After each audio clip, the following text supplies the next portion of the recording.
Hi, I'm Kevin Perry, and I'm going to do a review today of this Gibson Les Paul Custom. This guitar was described as a 1960 50th anniversary model. Should say, first off, I got it from DH Gate, a seller called Muso Guitars. The first thing I should say is it had a problem with it. The binding, I think, had shrunk possibly, and a groove had opened up along on the edge of the fret where it meets the guitar, where the binding meets the guitar, and you can actually get your fingernail in it.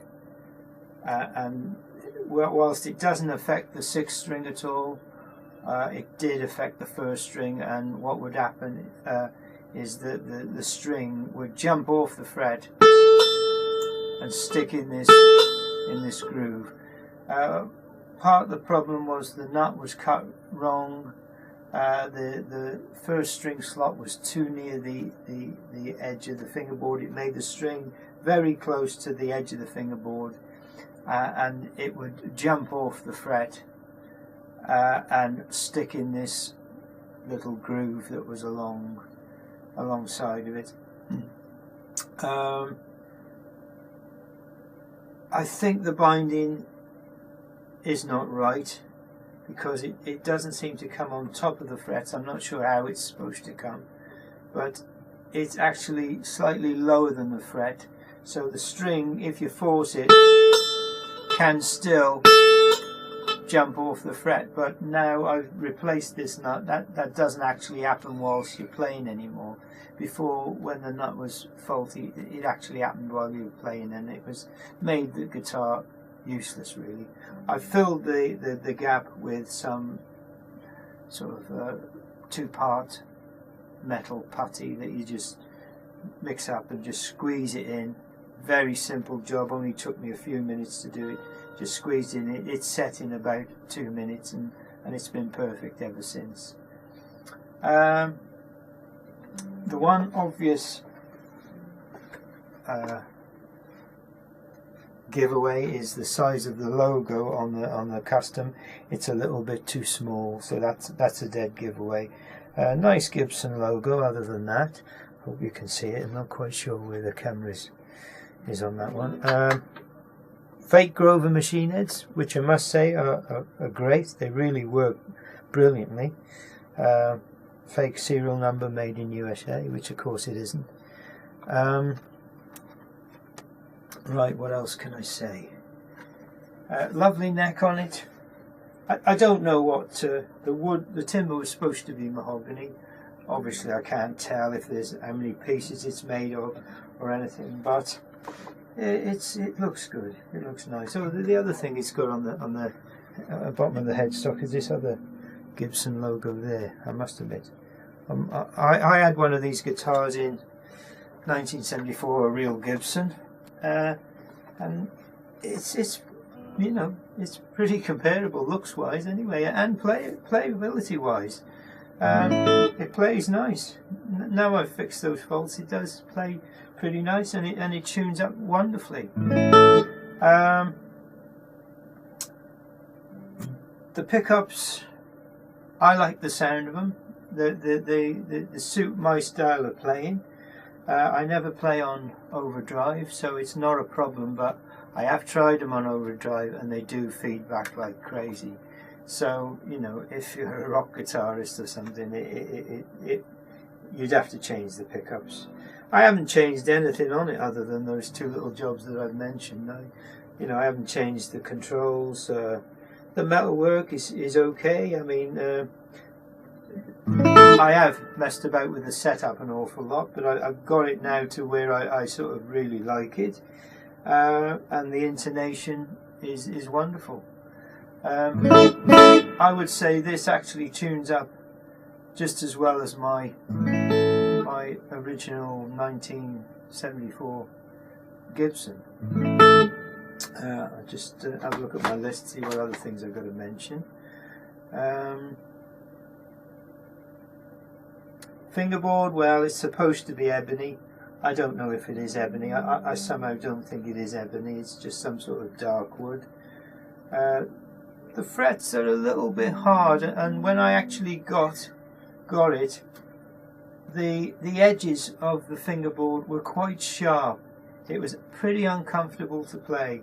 So, but I've just rounded that off with some wire wool, and it's lovely to play now.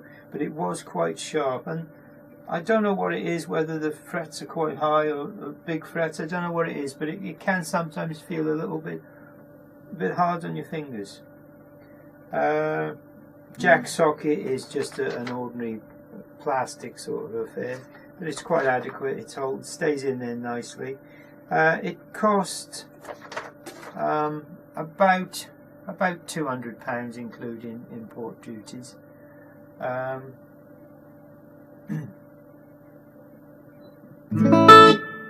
else am I going to say? I think I said it was supposed to be a 1960 50th anniversary model.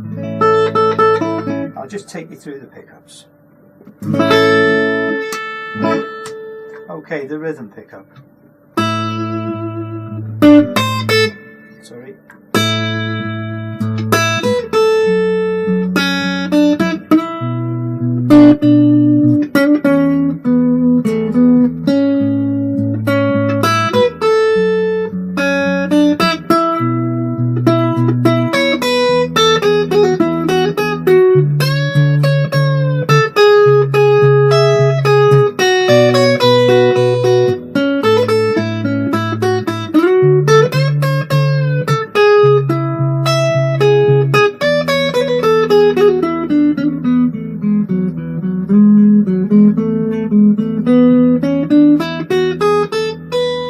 Treble pickup.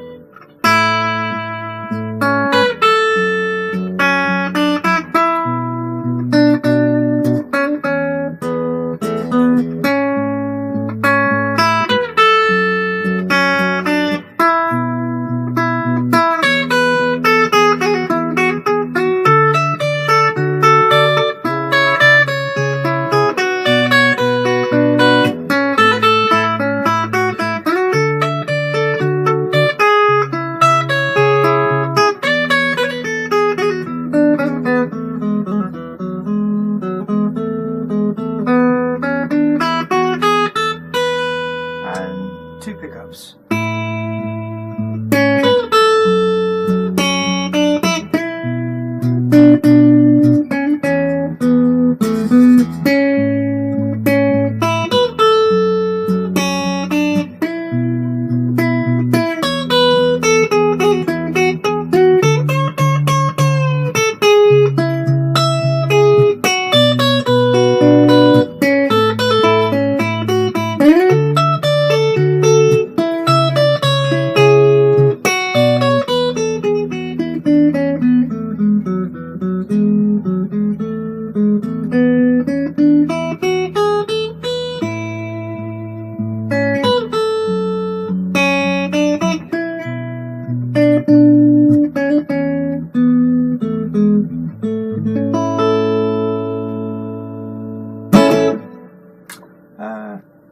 I'll just give you a bit of rhythm. Neck pickup.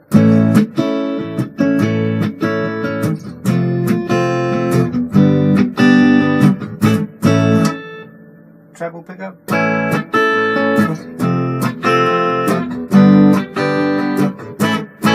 And both pickups.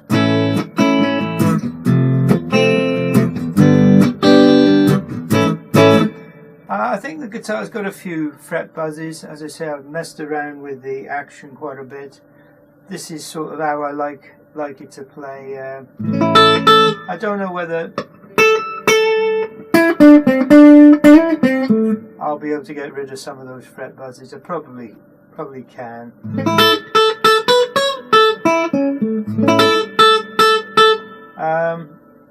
Probably going to do a bit more playing about with it. I don't think I'll bother changing the pickups because, as I say, I'm quite happy with the sound that I get off them. For the sort of music I play, I'd never play on overdrive. So, but they do scream like hell when you put it on overdrive. It's a fairly weighty guitar. Yeah, maybe not quite as heavy as a real Gibson, but still heavy enough. I don't think there's anything else I can say about it. Let me just see if I put anything else down. The finish on it, well, it looks pretty good. It looks pretty good. It didn't have any real flaws or marks that I could spot anyway, you know, but I dare say it just depends on how fussy you are. But for a couple of £100, it's a good guitar. Certainly comparable to something like an Epiphone, without a doubt. It's equally as good as, if not better than, other than the pickups, other than some of the Epiphones I've tried. And as I said, the machine heads are absolutely fabulous. They're really good. So, okay, I hope this has been a bit of interest to anybody. I'll just play you out a bit of blues, perhaps.